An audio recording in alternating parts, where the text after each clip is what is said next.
Well, good afternoon, everyone. It's good to see everyone coming into our Zoom area on today.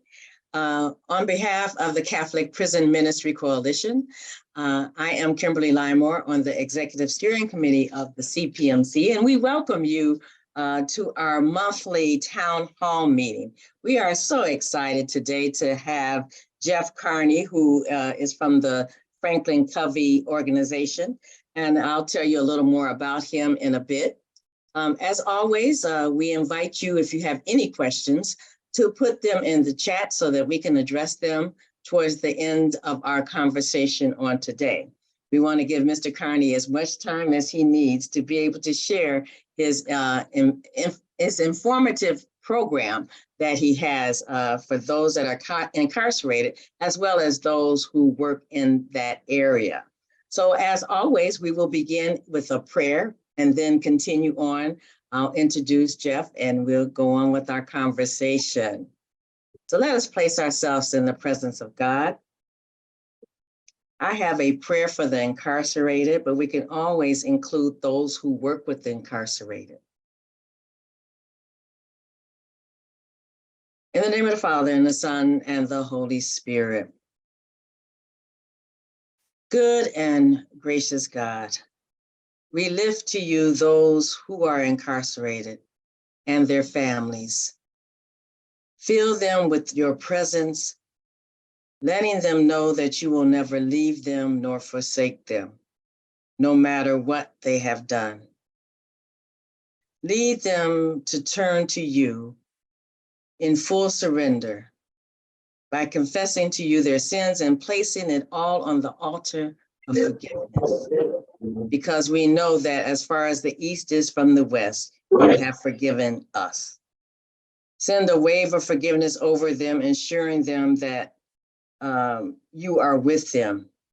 You have already forgiven them. Place a hedge of protection around their families and send your provision for the children that they must be away from, giving them an assurance that no need will go unmet. Help their children to experience your presence in their loneliness. Protect them and send them secure and loving caregivers in their parents' absence. Send those who can assist them in dealing with the feelings of anger, hurt, or loss in healthy and appropriate ways. Wipe away any guilt or shame about their parents' crime or incarceration that might arise in their spirits. Help them grow in wisdom and grace and mercy, and to know that in their absence, you are guiding them. Again, we also lift up those who work with those who are incarcerated on the inside, and give them the strength and a peace that surpasses understanding as they continue to work with them and guide them. We pray in the name of your Son, Jesus. Amen. In the name of the Father, and the Son, and the Holy Spirit. Again, we are excited to welcome on this day, Jeff Carney, who is the lead corrections division, the lead corrections person in the division of that at the Franklin Covey organization. And he will tell you more about his position and what he does and how he has gotten into this 7 habits on the inside. Mr. Carney works or lives in Colorado, and he has 4 children and is married, and he can go tell us all about his background and what actually led him into this particular line of work. Again, we want to introduce him and give him a warm welcome. And at the end, if there are any questions that arise, please feel free to put them in the chat so that we can address them before we finish up on today. So Mr. Carney, please take it away. All right. Well, good morning, good afternoon, wherever you may be. It's so good to be with you, and genuinely my honor to be with you. Thank you, first and foremost, for everything that you do in serving those that are incarcerated. I've been so blessed to be a part of it and working with these men and women over, 24 years now, I guess almost 25. And it has been one of the most wonderful things that I've ever done and been a part of. One thing I wanted to share with you, in your upper right-hand corner, this might make it a little bit more personable, and not quite so virtual, so to speak. In the upper right-hand corner where it says view, you might want to click on that and put it in speaker view. And that will just allow it. Unfortunately, it makes my face real big, which is not necessarily the most exciting thing. But what it does do is it makes it a little bit more personable and not quite a matrix of people. And so if you'd like to do that, that's probably wise. It will really help. I'm going to share with you really very briefly a little bit about the 7 habits. But before I do that, how many of you can handle a joke? Can all of you handle a joke? Hopefully I see some of your faces. This is a good thing, right? We all want to have a little bit of fun today. So we'll make it a little bit of fun, but it has a really good point.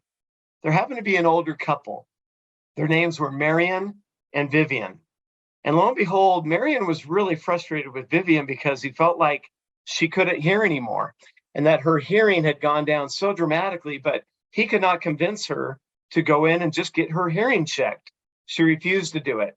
So in an annual physical, he was meeting with his doctor, and he went ahead and went through the physical. And afterwards, he asked her, is there anything, I'm so frustrated, I can't get my wife to come in and just have her hearing checked, and I'm certain it's really decreased. Do you have any suggestions what I might do? And the doctor thought about it for a time, and then she finally decided, well, why don't you try something very, very simple? When you go home, and wherever she is in the house, go to the furthest most part away from her and simply yell out her name.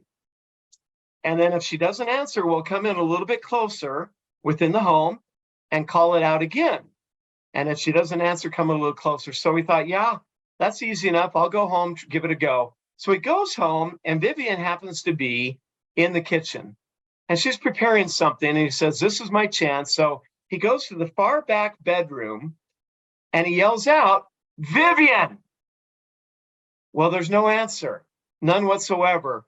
And so he thought, well, that tells me it's a little bit worse than I thought. So he comes in to a room a little bit closer, and once again, he yells out, Vivian!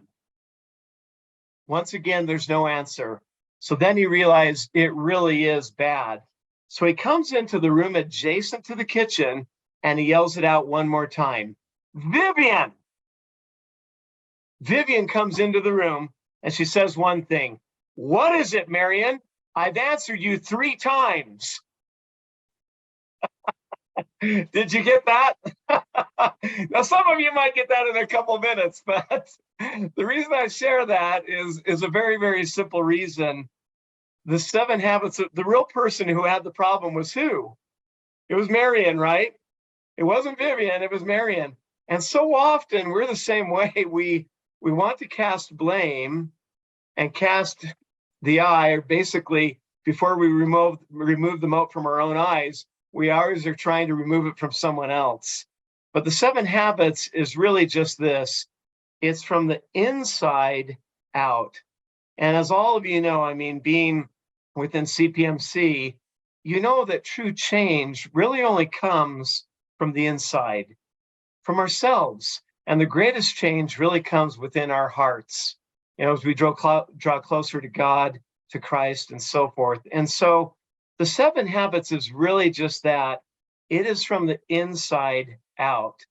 And so with that said, I'm going to share with you a few PowerPoints, maybe 2 videos, but I don't want to have brain kill with, too many PowerPoints. So I'm going to keep it rather simple. So the 7 habits, and can you see this, Kim? Everybody? Yes. Okay, great. Mhm. The 7 habits were written by Dr. Covey. He passed away. I miss him badly. He what I would consider brilliant, truly probably the most brilliant person I've ever met. But what I loved about him is he was humble. And he always, whenever I had time with him individually, driving in the car, whatever it might be, he would never make it about him. He'd always change it about me, about my family. And so I love that aspect of him. I felt like he truly tried to be Christ-like, tried to be humble and make that a center of his life. He wrote the 7 Habits book back in 1989, and I'll just share this with you. gosh, it's actually sold over 40 million copies. And it's really quite significant. Even today, it's in the top 3 or 5 selling business books every week. And so it continues to sell more and more. And I think it's really because of one thing. It's because it's based on principles which all of us know they really are eternal. They're universal. They're timeless. They're things such as integrity, character, honesty, all those things that may have gone out of vogue, but really are eternal, and they will last forever. Because as we all know, honesty would have been important at the time of Christ. It's important today. It will be important 200 years from today. And so we believe that's really why it continues to sell so well. Heck, if you write a book and sell 5,000 copies, if you sell 10,000 copies, you've done very, very well. And so it continues to go forward. But with that in mind, I'm going to share with you just a teeny bit about the 7 habits on the inside.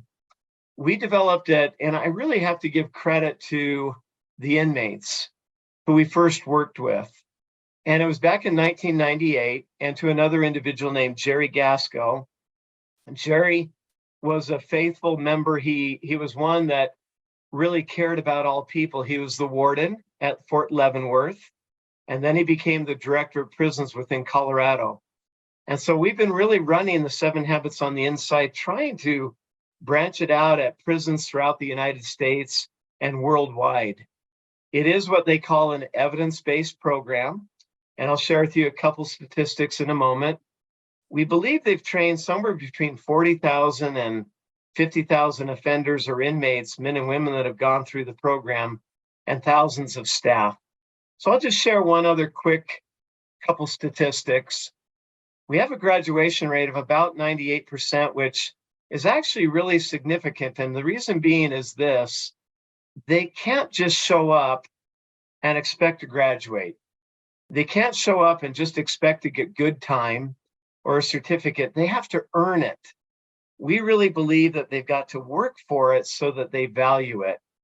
But here's what we found: disciplinary reports, incident reports have decreased somewhere between 75 to 85%, depending upon how well they run the program.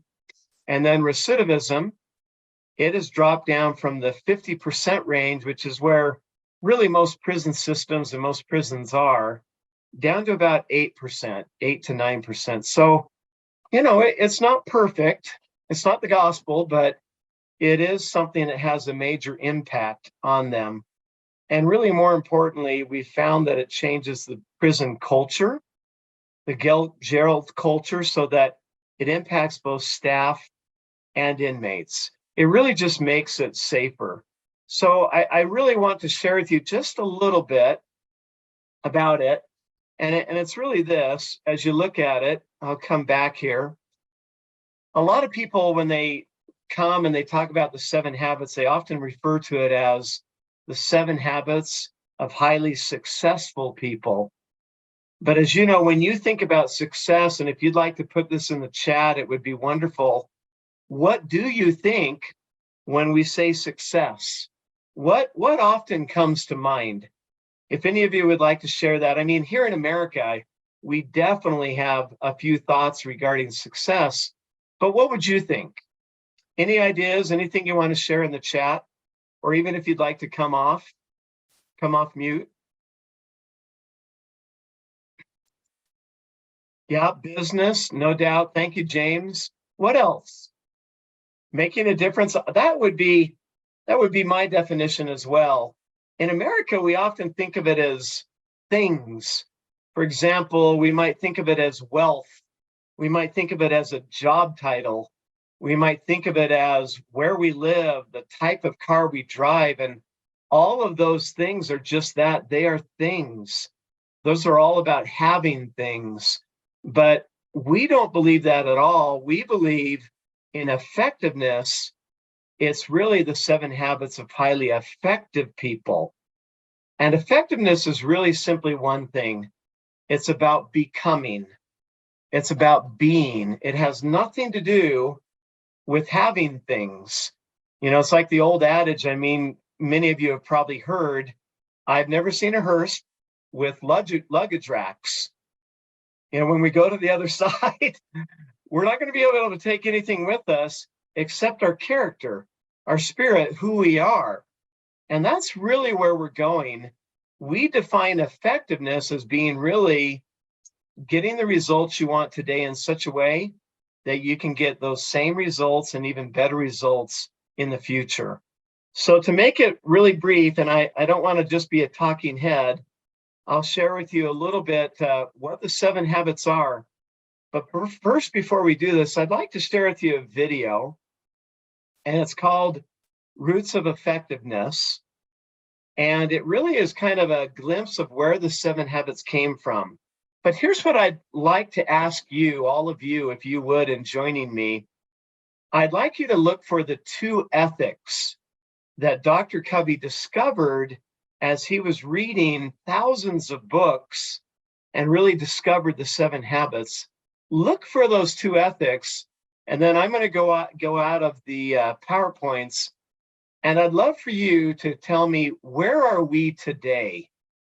What ethic are we in today? So Karen, Kim, if you could share with me as I share this video, would you share with me if you can hear the video?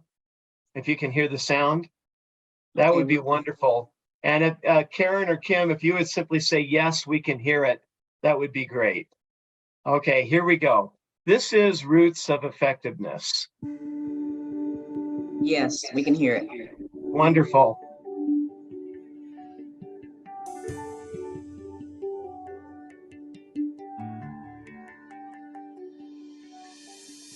Years ago, I became interested in the whole idea of success, what it is, and how people define it.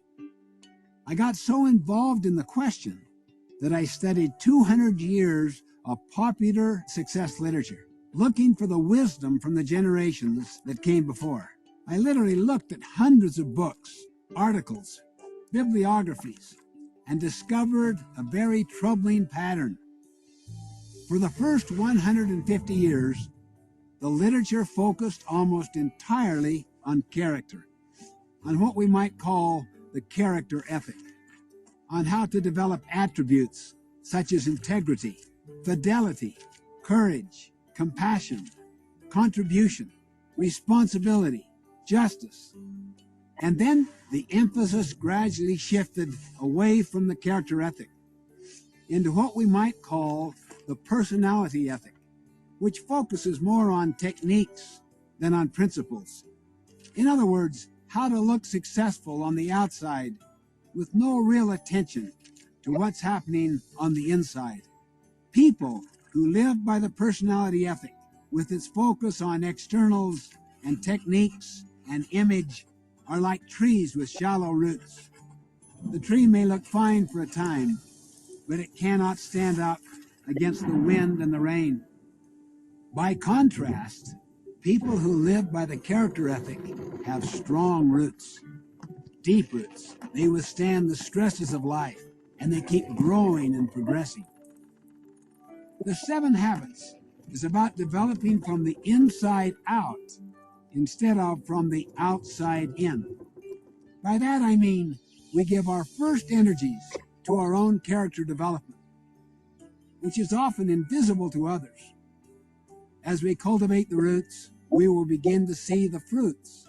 Others will trust us, our influence will grow, and the results will be enduring. But as you can see, it really is different from what people might think that it's all about success, but it isn't. What were the 2 ethics? Did you recall? Did you catch those?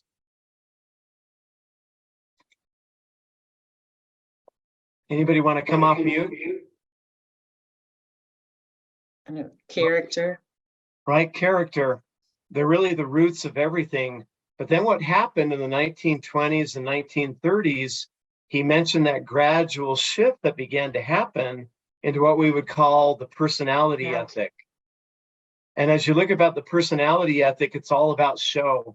There is a very popular book in the 1980s and 1990s you can still get it called Dress for Success. It isn't to say that the personality ethic isn't important. We should have a personality that can work and even appeal to people. But far more important than any of those superficial things is our character, the roots of effectiveness. And so I want to just ask you, and you're welcome to put this in the chat, where are we today? Where do you think we are today with social media, so many different avenues and platforms, Twitter, Facebook, Instagram? Where are we today? What would you think, out of curiosity? Personality, others? Yep, looking good. Thank you, Harry. I appreciate that.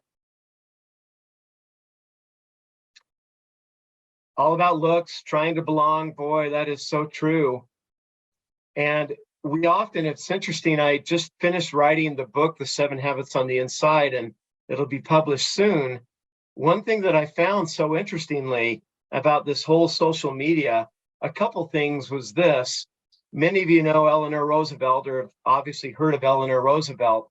She made a comment that I love, and it's a quote attributed to her. She said this: comparison is the theft of joy, or the thief of joy.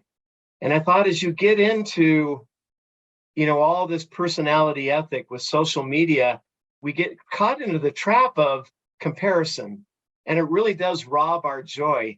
Another interesting thing that I came upon as I studied and did a lot of research was this: we've never been more connected and more lonely. And it's simply because it's so much, as you mentioned, Karen, it's so much about self. So let me just share with you, I'm going to come back in and share with you here a couple slides. I don't want to beat this up. I'm afraid every time we do this, it really, especially when you're virtual, I'm hoping you can see my screen with this picture of the tree and the roots. Can all of you see that? Kim, you can see it? Yes, we can. Yeah. The 7 Habits is all about character. It's about becoming better people. We like to say, in the case of men, taking bad men, making them good, and making good men better. And it isn't to say personality isn't important, but we really focus on those age-old characteristics of honor, of integrity, of keeping our promises, of following the Lord, and so forth. And so what I'd really like to share with you is just a very quick example of this, and then we'll give you a taste of the 7 habits, and we can open it up really to some Q&A. But I'll just share this with you. We all have heroes, and one of my heroes is a relative unknown. I don't know if any of you happen to like tennis. I like it. I'm not very good at it, but one of my daughter-in-law is so good. And so often I'll play with her, I'll play with my son. And I found this, that long ago there happened to be a particular match. It was in the US Open, and it featured a gentleman named Vitas Gerulaitis, which many of you have probably heard and remember. At the time, he was #1 in the world, just an outstanding tennis player, had won several majors, and was going against a relative unknown called Elliot Telcher. And Elliot Telcher, I'll just share this with you. He had gotten into the top 20 and often resided there, and even gotten into the top 10. And it was for all the marbles to win the US Open. And what happened is it was match point. And being match point, here's really what happened with it. Elliot Telcher, it was match point in favor of Vitas Gerulaitis. And so what happened is they had a volley that went back and forth and back and forth and back and forth and back and forth, neither one wanting to cede the point. Vitas Gerulaitis wanted to close the match out, and Elliot Telcher wanted to carry on. But here's what happened. Vitas Gerulaitis hit a shot, and it barely trickled over the net, just barely. Somehow, some way, Elliot Telcher anticipated it, went running for the net, dove for the ball with his racket extended, and literally got to the ball and lobbed it up and over the head of Vitas Gerulaitis, and it landed in the court. Gerulaitis was shocked that he even got to the ball, and then even more shocked that he got it and hit it inside the court. He went running back, got to the ball, hit it, but he hit it wide. The crowd had just witnessed some of the most incredible tennis, and they went bonkers. They went crazy over this quality of tennis that they had seen. But then something remarkable happened. Elliot Telcher went quietly up to the umpire and he said one thing. He said this: "My shoulder touched the net." Now here's what's so remarkable about it. Vitas Gerulaitis did not know that his shoulder had touched the net. The crowd didn't see Elliot Telcher touch the net. The umpire didn't see Elliot Telcher touch the net. But who knew he had touched the net? Elliot Telcher knew he had touched the net, and remarkably, he made a call against himself. Now, did that impact his earnings? Absolutely. He didn't get the prize money, which was millions of dollars. Can you imagine the amount of endorsements that Elliot Telcher would have gotten winning the US Open? It would have been incredible. And he went on never ever winning an actual major. And so what we really want to say is this: the 7 habits on the inside, it is all about character. It's about making the right decisions. It's about becoming better people. It has nothing to do with having things. Having things is often, and success is often, a byproduct of becoming better people. People trust us. So really, what are the 7 habits? I'll quickly share with you what they are and make it brief, but we share with them what's called the maturity continuum. And the maturity continuum is really the whole foundation of the 7 habits. And what it is simply this: we all start in our level of maturity at the dependent state. You know, think of a baby. When it's a baby, we can hug it, squeeze it, kiss it. We can dress it as we wish, whatever we like with that baby. It's completely dependent upon you, upon us. And so the dependent state is all about you. In other words, you are responsible for me. We take no responsibility at all. We are completely dependent upon you.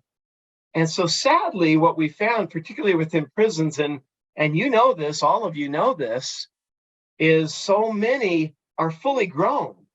They're fully mature physically, but they are still stuck at that dependent state where they blame anybody and everybody.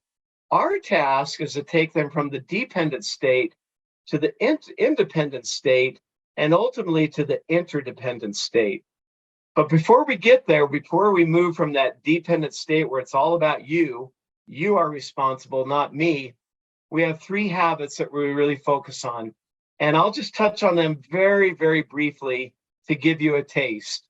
It's what we call the private victory. Victory over self, where it's inside out ever before it's outside in.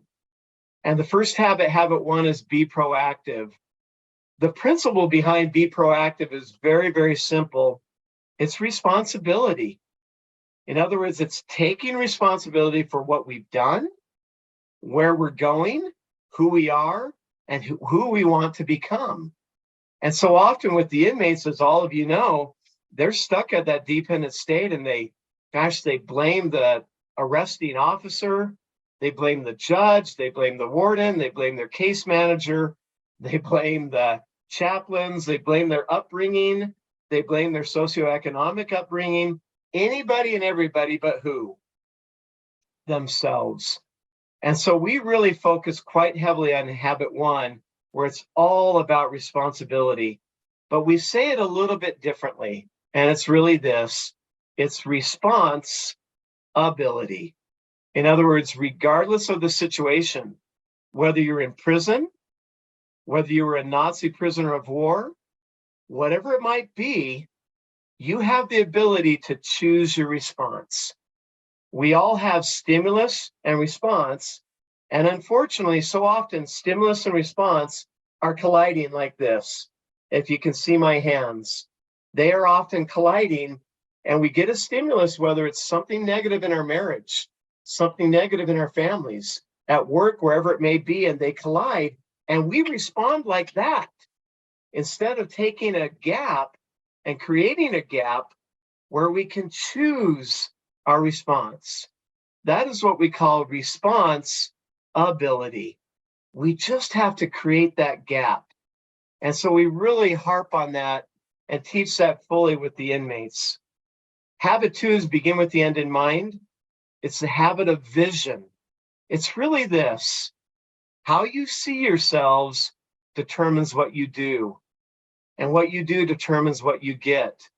But I like to say it this way, and I would normally not say this on the inside, but it's really how God sees us. You know, how does Christ see us?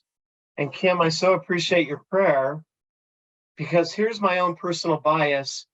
I believe the Lord sees us often a lot better than we see ourselves.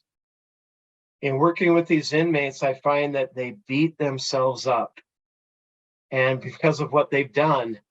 But as we all know, there is forgiveness, and we can see ourselves as God sees us, as basically children of God.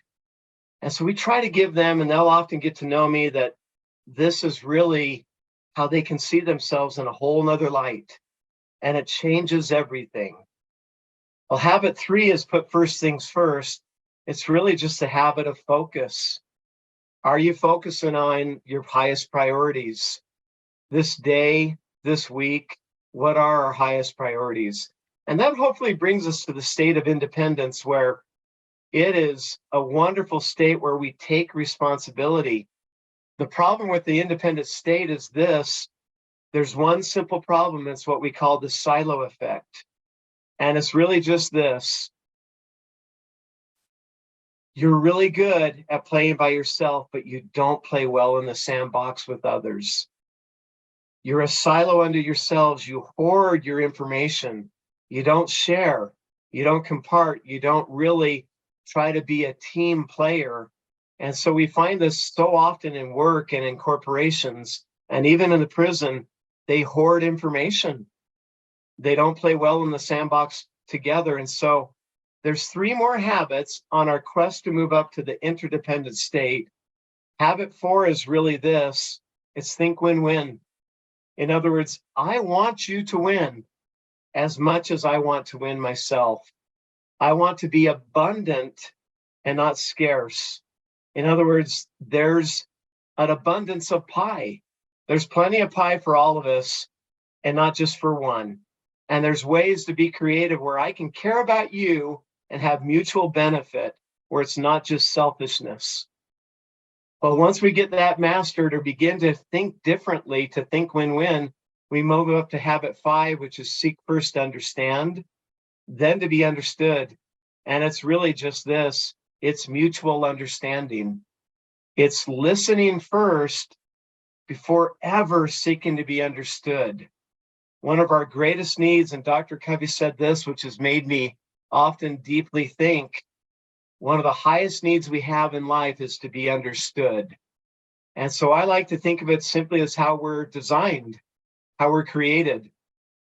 2 ears, 1 mouth. So we really get into that. We found that habit 5 is one of the most impactful habits for these men and women that are incarcerated. It changes their relationships with their kids, their parents, and their spouses. And then habit 6, I won't belabor it much at all. It's synergized, but it's really just this: it's teamwork. It's 1 + 1 = 3. 1 + 1 = 100. 1 + 1 might equal 1,000, because we really are synergizing. So to paraphrase, where we've gone is simply this: the dependent state is all about you. The independent state is all about me. I'm really good and I get good results, but it's never about us. And the interdependent state is all about we. Now, let me ask you a simple question, and before we close and so forth, and it's really this: as you think about, have any of you ever been to the Redwoods? If you've been to the Redwoods, it is remarkable, isn't it? you can go and stand at the foot of a tree and look up 200 feet high, even 300 feet high, and marvel at this creation that God's made. It really is remarkable.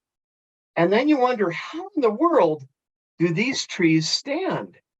Well, let me ask you a simple question. How deep is that taproot, the one that goes straight down? How deep has it got to be to hold up a tree that's 200, maybe 300 feet high? What would you guess? Any guesses in the chat, or if you want to come off mute? It's got to be deep, don't you think? And we think about the roots of effectiveness, and think about that taproot. How deep does it have to go? Anybody? Twice as deep as the height. I love that guess, David. Thank you. Anybody else? Twice as deep? 200 feet deep? It's got a lot of tree to hold up. Well, here's what's interesting and fascinating. It's only 6 to 12 feet deep. Can you imagine that? Is that a surprise or what? I would have thought, like David, I would have thought it's got to be at least 300 feet deep to match it, right? It's not. Here's why. The redwoods are specialists at fusing their roots together. They literally are together. It's not independent, it's interdependent. And so how do they hold off those fierce winds off of the Pacific? It's because they work together. They're synergistic. And so they fuse those roots together. And here's what's really fascinating. You'll like this. When one tree goes down, two go down. It's never just one, it's two. I was rolling out the program at Pelican Bay State Prison in California, and I went on an epic run in the redwoods. I was about 1.5 miles out when all of a sudden I came across this massive redwood that had fallen across the trail. I could go nowhere. And sure enough, on the other side of that redwood was another redwood. Two had fallen. And so really the 7 habits are all about interdependence, trying to really go to a higher level. And it's really, I can say this to this group, it's us depending upon God, depending upon the Lord. It's us depending upon other people on our teams, and not just depending upon ourselves, because as we all know, we can't just get there by ourselves. We have to depend upon Christ. And so the overarching final thing that I'll share with you that encompasses the 7th habit, that encompasses all of them, is habit 7. And it's really this: it's sharpen the saw. It's about renewal. It's about continual improvement. And it's really simply this: if we don't take care of ourselves in the 4 dimensions, which are these, we've got to take care of our body, we've got to take care of our mind, we've got to take care of our spirit, because that is a key part of ourselves. As we begin to take care of all of these things in our legacy, then truly we can begin to be effective in these other habits. And so that is a real quick high-level overview of the 7 habits. I hope it helps a little bit, and would love to open it up to any questions. I've tried to be frank with you and make it more from a spiritual standpoint, because honestly, these principles are in the Bible. You can find them in the Old Testament, you can find them in the New Testament. And what we found, interestingly, being Christian myself, we found that Jewish people resonate with them. We found that Islamic, Muslims also resonate with them. Really, every major religion resonates with them. And these principles are really, they're universal. They're eternal. So I'll just open it up. Kim, I don't know if you want to open it up to questions or what have you. Yes, anyone that wants to put a question in the chat, please do so. The first question that I have is, how is the program presented and how long does it take? Yeah, it's really more a process than an event. Mhm. Usually, because what we found is if you do it as a workshop, it does, people don't change. And so Mhm. it's typically over 10 to 12 weeks. Some go longer. SCDC, which is South Carolina, they go 22 weeks.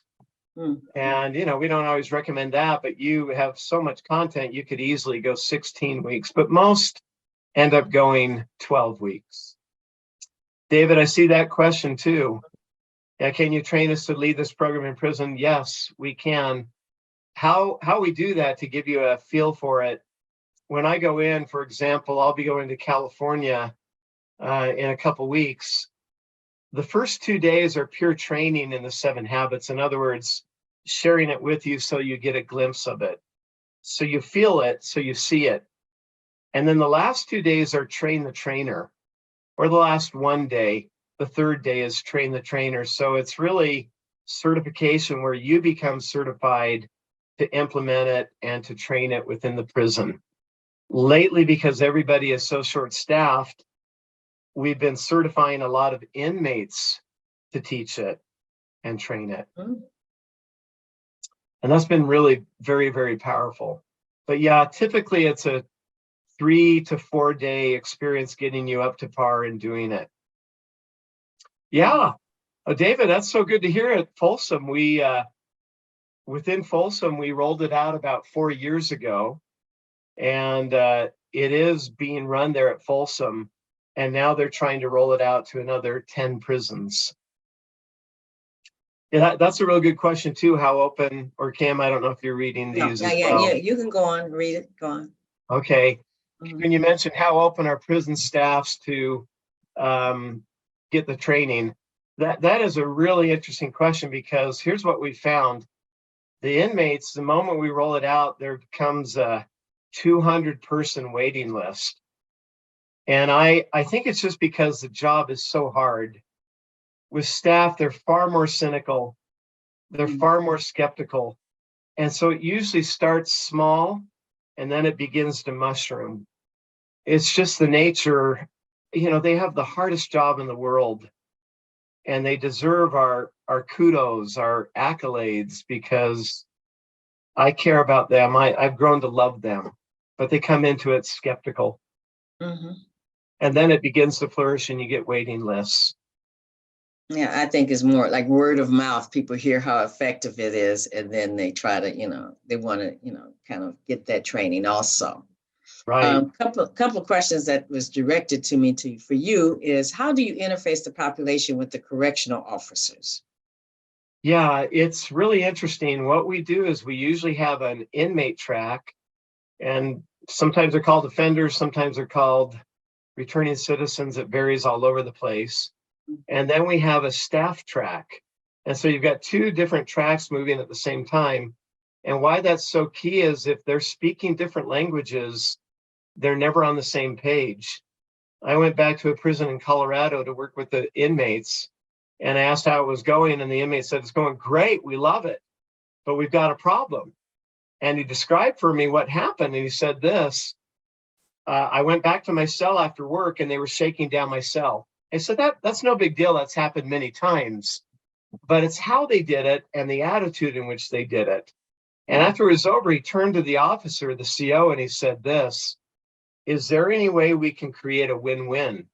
Well, that's 7 habits language. Well, Mhm. you can guess what the officer said, who had never gone through the 7 habits. He said this: "You don't get it. I just won." Mm. And so that's when we knew we'd always have a ceiling unless we began training staff. And so right now we have an inmate track and we have a staff track, but many prisons are beginning to look differently.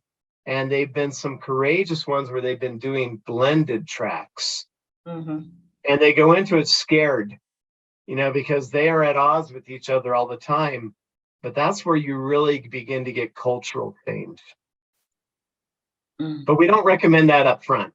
Right. I know, go ahead, Karen. I noticed a couple other questions as well. About is this training available virtually? Yeah, we with the pandemic, we got pretty good at doing it virtually. And so, yes, we can do that virtually. If you can do it in person, it is a far better experience. Yeah, but we have the capability.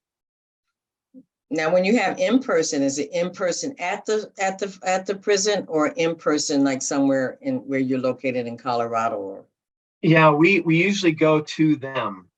okay. So it may be in a prison, it may be often in a training center. That's happened periodically with the Bureau of Prisons, with the BOP. Yeah, and I noticed this, David, did the inmates lead the program at Folsom Prison? They've gotten more and more involved in leading it and even teaching it, but we've gotten to the point where we do have volunteers that are teaching it and also staff. However, their intent right now is to certify some of the inmates to teach it at Folsom.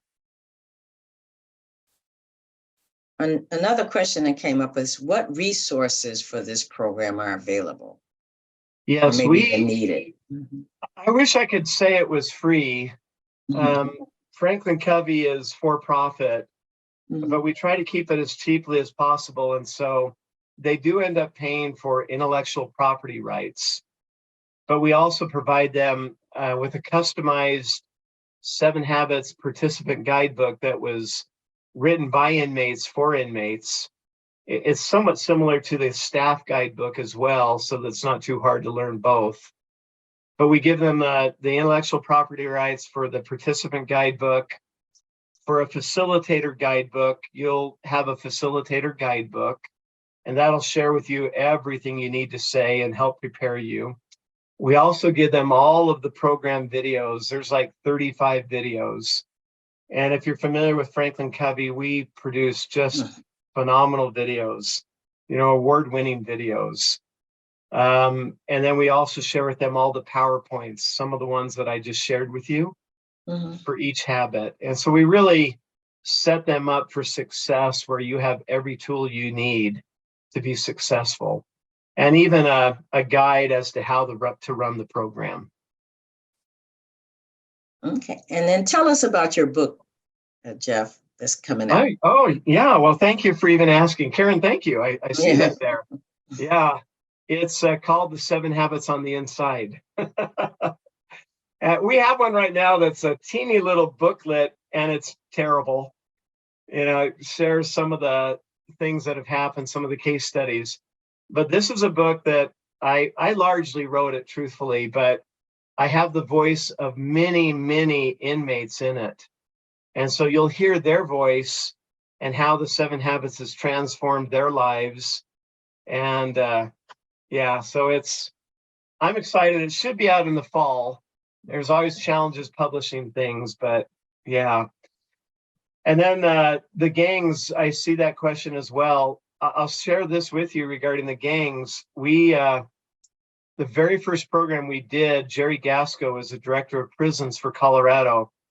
And we ended up having the 2 major gangs in Colorado, the Norteños and the Sureños. And he had them both in the program. In addition to every major religion, he invited every representatives from every major religion. And I turned to him, I said, "Are you sure you want to do this?" I wasn't worried about the religions as much as the gangs. And he had enough confidence that we did it. And so we've had a lot of success with gangs, but there's been sacrifices, where people have left the gangs, and the price they pay in leaving the gangs. It is not easy.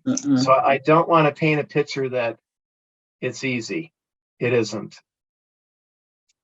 But we're aware and we work with them.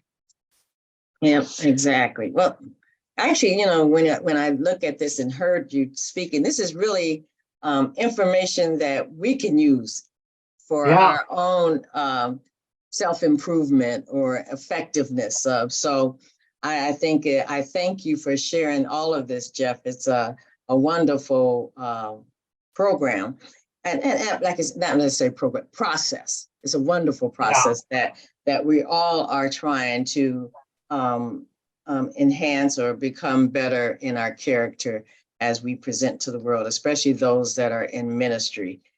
So we are definitely on the right track. One other question is, we are in Canada, how to contact you for virtual training and resources. Yeah, I'll go ahead and why don't I put in here my email address. And Okay. Karen, thank you for wanting to promote the book. I'm grateful. No I problem. don't think I'll get paid a dime for it. And we're trying to dedicate the proceeds to the inmates and to other organizations. But here's my contact information. Let's see, I'll put that in there. And Karen, you have it, but here it is to everybody, if that helps. Okay. Yep. That is wonderful. Yeah. Again, Jeff, we just thank you for sharing this invaluable information with us, and hope that maybe when the book comes back out, you can come back. And, it's always different people that sign on. This video will go out to those that registered. So, we had like 80 people register, only about 30 showed up, but that's kind of That's usual. how it always is. Right. But that's okay. They can have access to this information that would be most useful for them in the future. So again, we thank you for that. And as always, as we close out, we have a few announcements. Great. And thank all of you. Truly, Karen, first of all, thank you for, organizing this. Truly, we appreciate all of you and all that you're doing. The fact that you would even care to go in there. Thank you. Mm-hmm.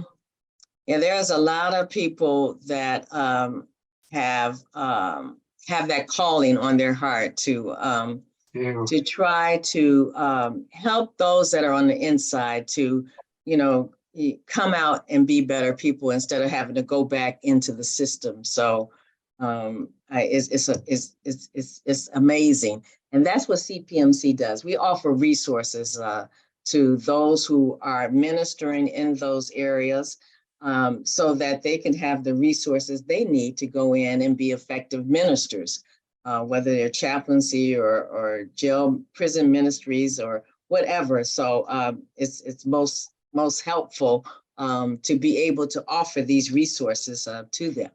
So we are so glad that you shared your time and the information that you have with us on today.